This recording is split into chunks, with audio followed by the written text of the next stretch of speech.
여러분, 만약 옆집 철수랑 영희가 싸우는데 갑자기 경찰이 와서 당신의 통장 비밀번호와 일기장을 내놓으라고 한다면 기분이 어떠시겠습니까? 지금 우리 반도체 업계에서 정확히 이런 황당하고도 섬뜩한 일이 벌어지고 있다는 사실 알고 계셨나요? 삼성전자의 소송 때문에 경쟁사인 SK하이닉스의 1급 기밀이 미국으로 넘어가게 생긴 건데요. 이게 단순한 해프닝이 아니라 한국 반도체의 심장을 겨누는 치밀한 설계라면 이야기가 완전히 달라집니다. 사건의 발단은 미국 국제무역위원회, 즉 ITC에서 날아온 한 통의 명령서였습니다. 그런데 이 명령서를 받은 수신인이 소송 당사자가 아닌 제3자인 SK하이닉스였다는 게 문제의 핵심입니다. 보통 소송은 싸우는 두 당사자끼리 자료를 주고받는 게 상식이잖아요. 그런데 이번엔 판이 이상하게 돌아갑니다. 현재 미국 반도체 기업인 네리스트가 삼성전자를 상대로 특허를 침해했다며 소송을 걸어둔 상태거든요. 삼성의 HBM, 그러니까 고대역폭 메모리가 자기들 기술을 베꼈으니 미국에 못 팔게 해달라는 게 그들의 주장입니다. 그런데 네리스트가 갑자기 법원에 이런 요청을 합니다. 삼성죄를 입증해야 하니 SK하이닉스의 기술 자료를 좀 봅시다라고요. 이걸 우리가 이해하기 쉽게 음식점으로 비유해볼까요? A식당이 B식당한테 내 레시피 훔쳤지?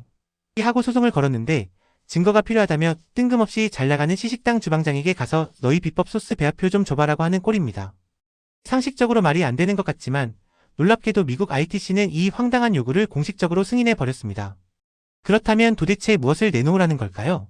단순히 우린 이렇게 만들어요 정도의 설명서가 아닙니다. HBM 반도체의 설계 도면은 기본이고요. 어떻게 작동하는지 보여주는 동작 원리, 들어가는 부품 리스트까지 전부 포함되어 있습니다. 하지만 기술보다 더 소름 돋는 건 바로 돈과 관련된 장부까지 요구했다는 점입니다. SK하이닉스가 반도체 하나를 만들 때 원가가 얼마인지, 공장 돌리는데 전기세와 인건비는 얼마나 쓰는지, 수율은 몇 %인지까지 다 내놓으라는 거죠. 이건 기업의 영업비밀 중에서도 가장 깊숙한 곳에 숨겨둔, 절대 남에게 보여줘선 안 되는 생존 DNA나 다름없습니다. 여기서 우리는 네리스트라는 기업의 무서운 전략을 읽을 수 있습니다. 그들은 단순히 삼성을 공격하는 게 아니라 한국 반도체 1, 2위 기업을 동시에 흔드는 일거양득의 꽃놀이패를 쥐고 있는 겁니다.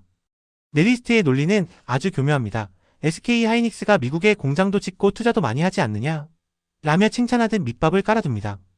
그러면서 SK라는 훌륭한 대체제가 있으니 특허 침해한 삼성 제품은 미국에서 수입 금지시켜도 시장에 문제없다는 주장을 펼치는 거죠.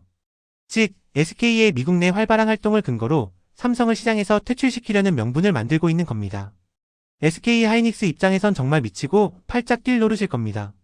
자료를 안 주자니 미국 법원의 명령을 어기는 게 되어 괘씸죄에 걸릴 수 있고, 주자니 경쟁사와의 소송에 내 기밀이 쓰이는 꼴이니까요.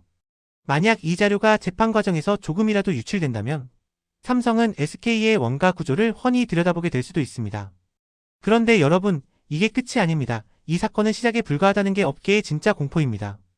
요즘 미국에서는 특허 괴물이라고 불리는 NPE들이 한국 기업 냄새를 맡고 하이에나처럼 몰려들고 있거든요. 한국 반도체, 특히 HBM이 전 세계적으로 대박이 나고 돈을 쓸어 담고 있다는 소문이 파다하잖아요. 그러자 기술 개발은 안 하고 특허만 사들여서 소송 걸어 돈 버는 회사들이 이때다 싶어줄 소송을 예고하고 있는 겁니다.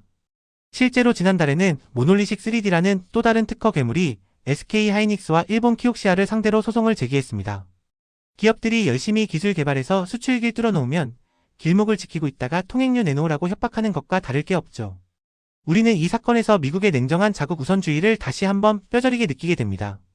겉으로는 공정한 무역을 외치지만 파리 안으로 굽는다고 결국 자국 기업의 이익을 위해 한국 기업의 기밀 정도는 희생시켜도 된다는 무언의 메시지일지도 모릅니다.